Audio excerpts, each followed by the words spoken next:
One of the things I want to talk about in this session is kind of how you can learn from other people. And I think if you look at a lot of the grassroots news stories, you will learn a lot. And sometimes it's looking at them and going, I would have done that differently. Or sometimes it's like, ooh, I want to use that technique sometime.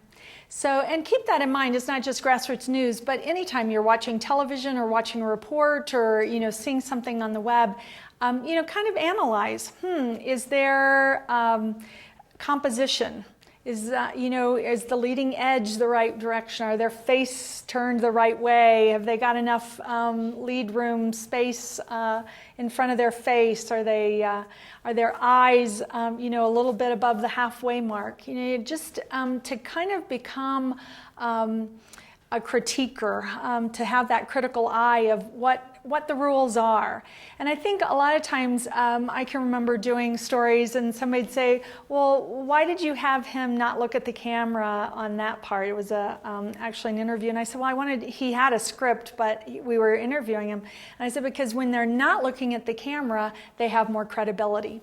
They're instantly in a news kind of style. So a lot of times when you're interviewing someone, their tendency is to look at the camera, but I always try to have them look at me and have the camera there.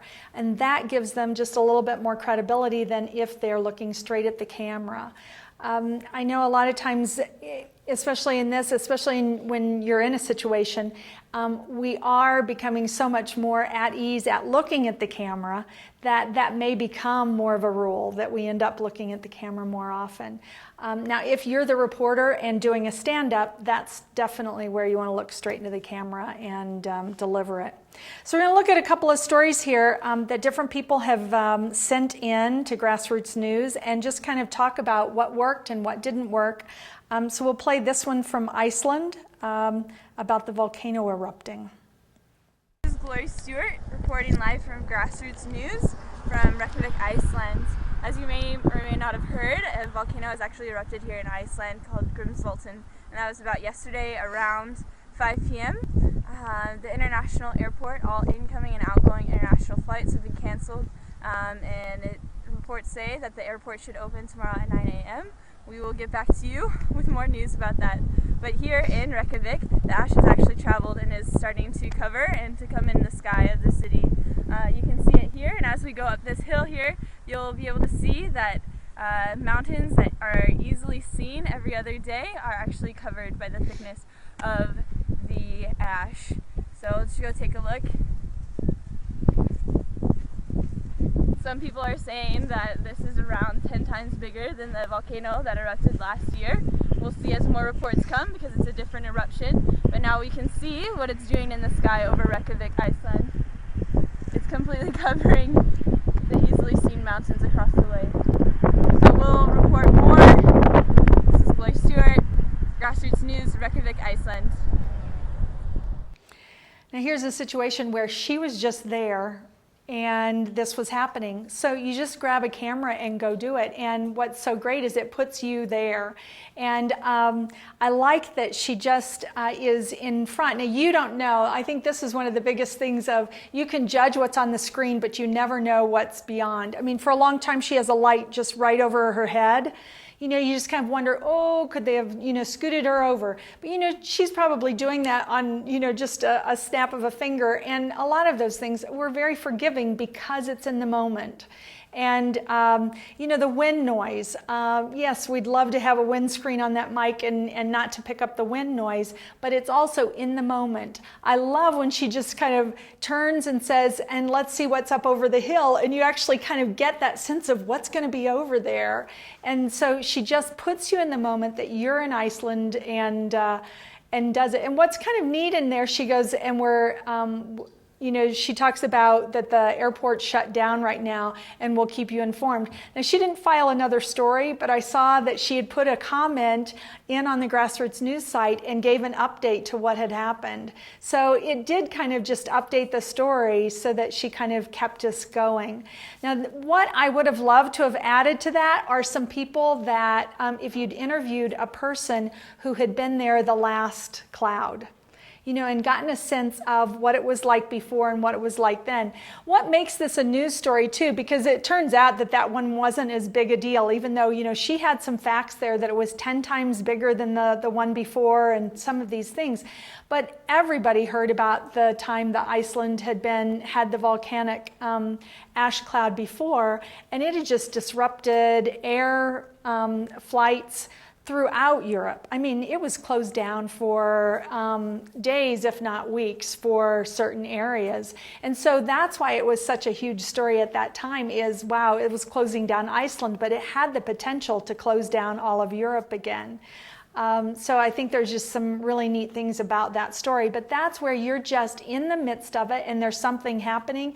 And here, I mean, her production values were very limited, and yet it's a good story. And that's why I want to just say there's just so many different ways to do a story. You can do one that's very complicated, or you can do one where you're just standing up in the front of the camera and telling them what's happening, and it's a story. I think one of the other things, let's play a little bit of it a little bit more. A lot of times when this beginning, you can do some nat sound at the beginning just to go over the animation, which is really nice. Reports say that the airport should open tomorrow at 9 a.m. There you've got that light just right over her head. If and you don't know what's the next direction. Now later they kind of slide down where they turn around and you get a little bit more of the building behind her. See, now you're starting to see a little bit more of the building off to the side, and that gives you, a sense of a little bit more, because at first, really all we see are lights and a parking lot, or the edge of parking lot. So there's not a lot going on. I would have tried to find kind of a background that gave you a little bit more that was happening, but that also kind of leads it on as well. So let's go take a look. Some people are saying that this is around 10 times bigger than the volcano that erupted last year. We'll see as more reports come, because it's a different eruption. And here's one where she's actually kind of giving a caveat. Some people are saying, she doesn't have the exact facts. And a lot of times, as a journalist, we want to check your facts, make sure this is right. But in a situation, who's going to be able to judge except for the scientists, this is 10 times bigger, or, maybe she read it in the paper. And that's where, you're just telling us, you're giving us an eyewitness account. So, we can go a little bit easier on, well, some people say this. Across the way. So we'll report more. This is Blair Stewart, Grassroots News. It's always difficult to know whether you've got some wind noise coming down unless you've got your headsets in. And that's difficult on an iPhone, because you're going to lose, if you're going off your iPhone mic, you can put your headsets in, and that's great. And a lot of times you can just cup your hands around the iPhone and keep the wind from crossing. If you've got a situation where it is they do have a microphone on, put it under their clothes instead of on top. That'll help you with your wind noise. You have to be careful of not letting the clothing scratch it, because then you're going to get noise on the mic in another way. But just kind of keep in mind, the more you can listen to it, the more you can but in this case it actually puts you there more, and you just you're forgiving of that, because you can kind of still hear it, and it actually was kind of right before her sign off tag out kind of thing. So anyway, good story from Iceland. I thought that was really cool that they sent that in. This is one where they were visiting Haiti, and there were just some riots happening. And let's watch it, and then we'll talk through it. This is John Hatton reporting for Grassroots News in Jacmel, Haiti. At this time of year, it's actually Mardi Gras in Haiti, so Haitian Mardi Gras has been happening. Each weekend, they've got what's called carnival, which is parades and just a lot of craziness that happens. 3 days ago, it got out of hand, and a police officer actually shot one of the locals in the head and killed him. So what you see behind me is a manifestation in protest against the violence that happened from the police to the locals. So there's a group of about 200 locals back there that have been turning cars over, lighting things on fire, just causing chaos and destruction all day. And the UN police are trying to stop it. Our there's a lot of people that are very unhappy with what's going on. We don't really know what we can do to stop the violence. All we can do is pray that nothing gets out of hand and no one else gets hurt. This is John Hatton reporting for Grassroots News in Jacmel, Haiti.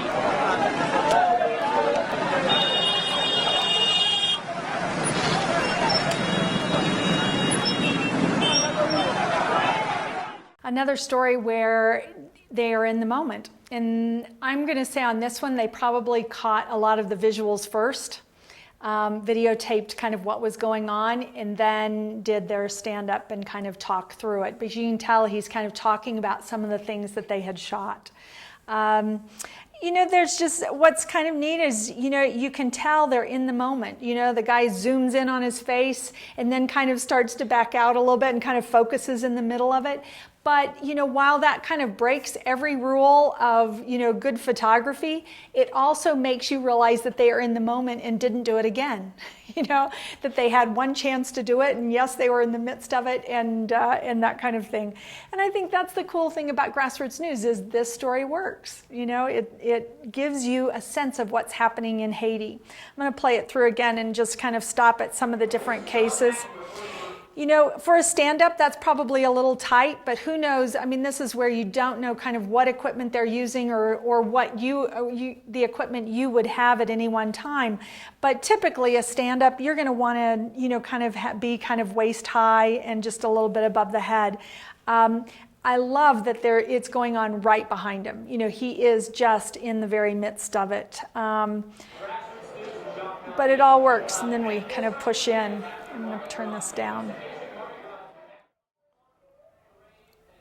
They focus and they slowly. But then that's the other thing is you've got the video, the B-roll that you can just go ahead and start putting it. And you can tell they've just got some great shots of, you know, just, you know, all the people in the street. Now you're dealing with a second language in this country, so who can you interview and how can you find and what can you know, are there people? It would have been nice to interview a Haitian about what they felt about it and what they felt was going on, and does this happen in another Mardi Gras? But they definitely have some dramatic pictures of the school bus rocking back and forth and the UN soldier with his hand up and those kinds of things. You know, some of the shots are not real steady and they're kind of moving around and all those kinds of things that works in a breaking news story. News in Jacmel, Haiti. And then you can tell they've gone ahead and edited more shots afterwards with the different, you know, kind of, you know, just the UN trying to control things. And that's good. I mean, there's enough, he's told you enough of the story and they've got some more good shots. Let's just, you know, tag it out with a few more shots.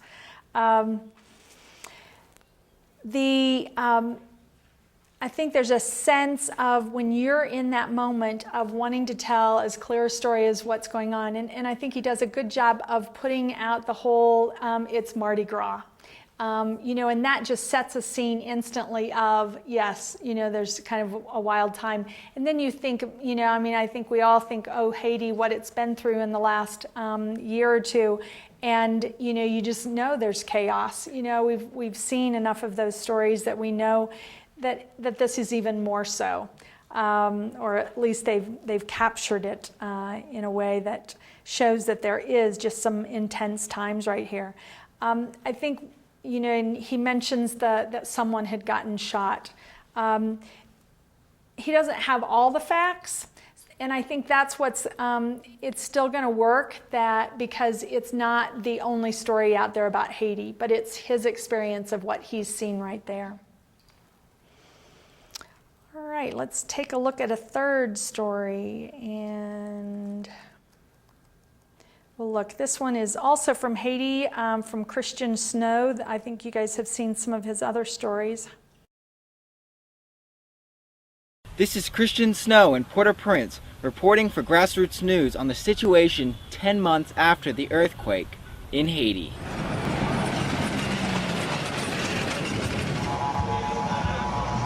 Things have not changed much in the capital, though some are rebuilding what was destroyed and schools and businesses have started up again. People have gone on to accept this new kind of normal.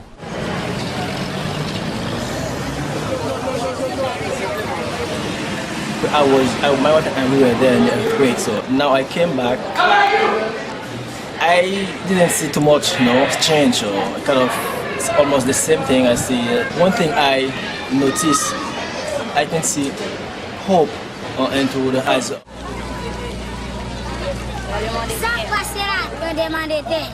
Tremblement de terre? Yes. Et comment vous vivez Kounia? Nous va vivre. Est-ce qu'il y a un espoir pour Haïti? Oui. Wow. Toilets and showers are still being used throughout the camps. And here in Sufis, clean water is freely available. But that hasn't stopped some kids from bathing in the canal. Là, on sortit dans la toilette, on lave les mains, là, on va manger, lave les mains, là, on va dormir, les mains, là, on va à l'école, lave les mains. Là, on sort de l'école. Good hygiene would become even more important with the deadly presence of cholera 60 miles to the north. The terrorizing disease took the lives of over 1,000, many in less than 24 hours. Although it's been slowing down since then, it still threatens the thousands living in the unsanitary tent communities. Wooden structures nearby are the only signs of permanent housing for the victims. Ou même si vous avez une caille ça? Oui, nous gagons. Nous pas continuer à jouer là, mais c'est nous jouons là. Some continue to have hope, while others have given up. I was just talking to that guy over there, and he said he don't have anything to do. He have to smoke to spend the day without taking a lot. The only thing they give is the cleaning job, and you have to have a friend that is the boss to give you a job. If it's not your friends, you don't have it. Next to the destroyed palace, a Christian concert brought in an audience of around 3,000 people for 3 days. Everywhere we go, you see like people looking for change, The people of Haiti continue to show their strong will to survive, but also problems that go much deeper than what the first 10 months of aid can reach. This is Christian Snow reporting in from Port-au-Prince. So Christian does a great job of kind of knowing kind of a little bit of the situation and then kind of finding people to tell the story. And of course he has great language skills. A lot of times, he does an opening stand-up to kind of put him there, and that's great. It works if you're doing kind of a breaking news story or kind of, just more of the hard news story. But if you're doing a human interest, every now and then I'll get someone that sends in and their stand-up is at the beginning of a human interest story. And pretty much that takes the focus on you, the reporter, rather than the person you're doing the story on. So if you're doing a human interest story, I recommend that you just get right into the story and don't necessarily do a stand-up at the beginning. But he kind of explains right, and then we talked at the beginning, we talked about how at the very beginning you want to tell them what they're going to watch, why they need to care. And he's kind of just right up front saying, this is the situation 10 months after the earthquake. He's just kind of right up front. This is what I'm going to tell you. And then you just see the sea of tents, and he's kind of setting the stage. You see the different, I'm just going to go ahead and turn the sound down there. But he's setting the stage of different things. But I think one of the kind of neat things there is he's always kind of pulling it back to the story of hope. He's just kind of showing a little bit of the different, Haiti life, just somebody shining shoes and polishing shoes and just, the devastation along with that, so that, everyday life is going on in the monks. There he says, I can see hope in their eyes, and he's got that guy, and he's just staring straight into the camera that, it's just that whole sense of we're still going to make it. And then I love his interviews with the kids. And of course, he's got the Creole down where he can communicate them. But you just think, out of these mouths of these kids, we don't live. It's just really quite striking. It's very poignant. And he does a lot of this where he'll set it up with one thing where they've got plenty of water, but that doesn't keep them. So he's kind of setting up some of those issues that Haiti hasn't figured out, or there is still concern here. And then that leads into the next soundbite of the wash your hands. So I don't know how Christian does his story, if he goes through and picks out his best soundbites and kind of writes his his things in between, but he's done a nice job of narration that bridges, that gets him from one soundbite to the next. And then he's bringing in kind of some historic stuff from the St. Mark area, and just sets that kind of just that scare up in the sense that, you know, here these people at least are knowing, wait, I want to back up right there. Let me finish this thought. That whole idea of these people are still living in just really rough conditions, and it caused thousands of deaths earlier, just 60 miles away, you know, some of those things. He does a nice job of putting some nat sound breaks. This guy's just kind of going along, and it's after this section on St. Mark, and then the hammering starts. Wooden structure. And that's just a great way to change scenes. You know, you're just getting to another location, and it just gives you a little nat sound break, and you just know something else is coming along. And so it gives you just, you know, it's just a turn. It's just a turn in the story that'll get you to another location or get you to another subject or that kind of thing. I think driving shots are one of the harder ones to do well, but they also give you a sense of the expanse. You know, as they're driving by house after house of being constructed, and then coming back to this kid and asking him, are you going to be, you know, would you like to be in one of these houses? And are you going to get that chance? So he does a nice job of juxtaposing the sides of that. This is the reality, but we still have hope. Then he kind of comes back to this guy and who tells the story of somebody who doesn't have hope. And just the whole idea of, you know, that there is still a lot of hardship there, and that if you know somebody that you can get a job from, great. And the palace shot, you still just want him to fix it.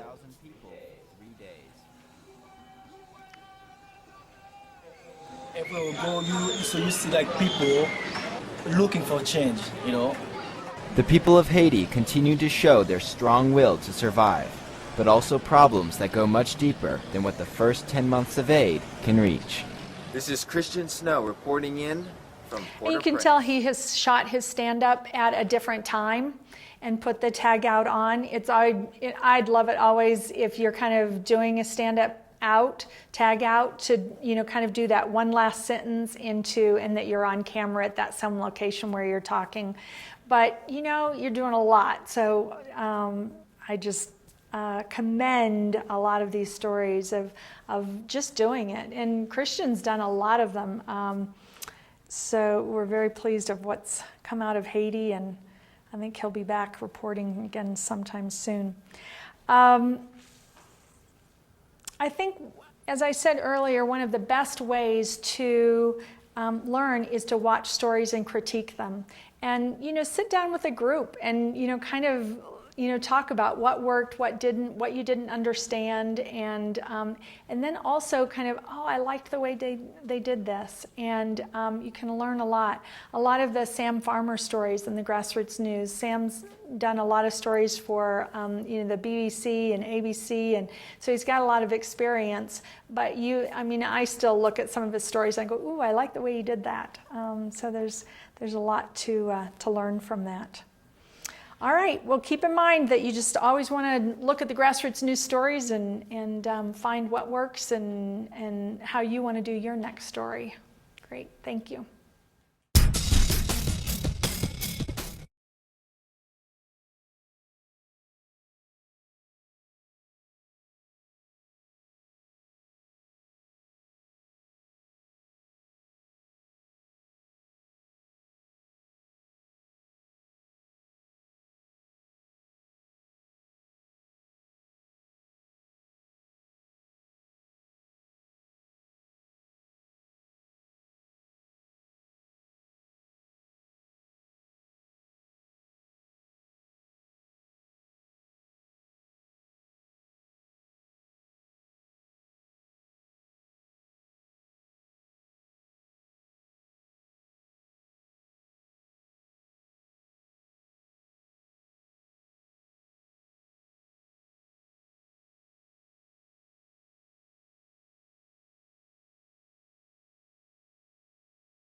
This is Christian Snow in Port-au-Prince, reporting for Grassroots News on the situation 10 months after the earthquake in Haiti.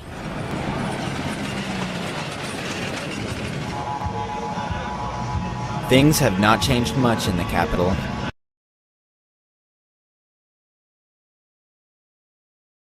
People have gone on to accept this new kind of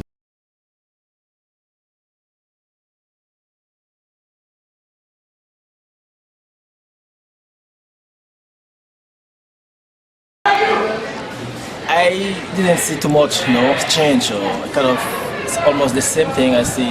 One thing I notice, I can see hope into the eyes.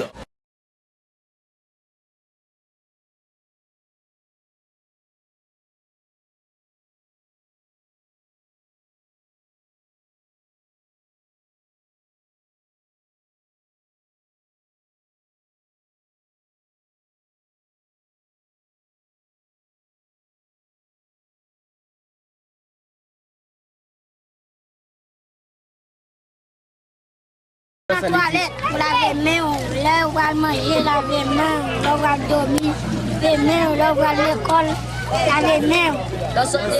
Good hygiene would become even more important with the deadly presence of cholera 60 miles to the north. The terrorizing disease took the lives of over 1,000, many in less than 24 hours.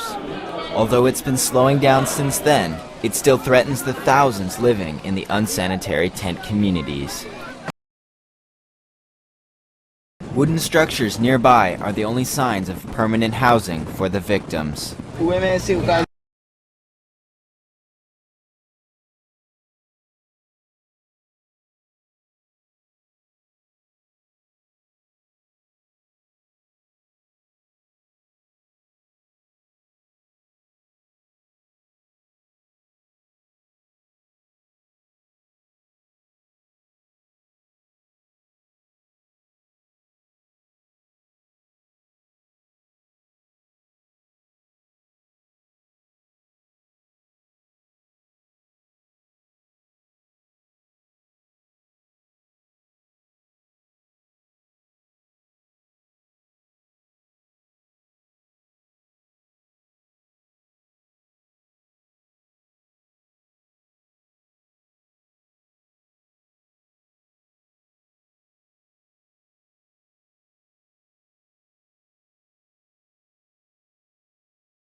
This is Christian Snow in Port-au-Prince, reporting for Grassroots News on the situation 10 months after the earthquake in Haiti.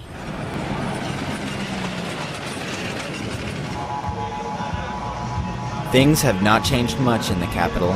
Though some are rebuilding what was destroyed and schools and businesses have started up again, people have gone on to accept this new kind of normal.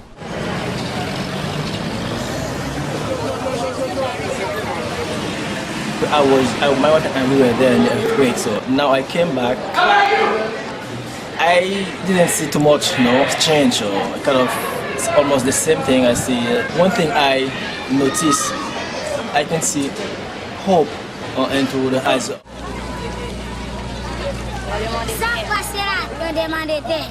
Tremblement de terre? Yes. Et comment vous vivez Kounia? Nou va vive. No va vivre. Est-ce qu'il y a un espoir pour Haiti? Oui. Wow. Toilets and showers are still being used throughout the camps. And here in Soufis, clean water is freely available. But that hasn't stopped some kids from bathing in the canal. Là on sorti dans la toilette, on lave main, là on va manger, laver main, là on va dormir, laver main, là on va à l'école, laver main. Là sorti l'école. Good hygiene would become even more important with the deadly presence of cholera 60 miles to the north. The terrorizing disease took the lives of over 1,000, many in less than 24 hours. Although it's been slowing down since then, it still threatens the thousands living in the unsanitary tent communities. Wooden structures nearby are the only signs of permanent housing for the victims. Ou même si vous avez une caisse? Oui, nou ka jen. Nou pa konti nap jen la den, men se nou te jen la den. Some continue to have hope, while others have given up. I was just talking to that guy over there, and he said he don't have anything to do. He have to smoke to spend the day without taking a lot. The only thing they give is the cleaning job, and you have to have a friend that is the boss to give you a job. If it's not your friends, you don't have it. Next to the destroyed palace, a Christian concert brought in an audience of around 3,000 people for 3 days.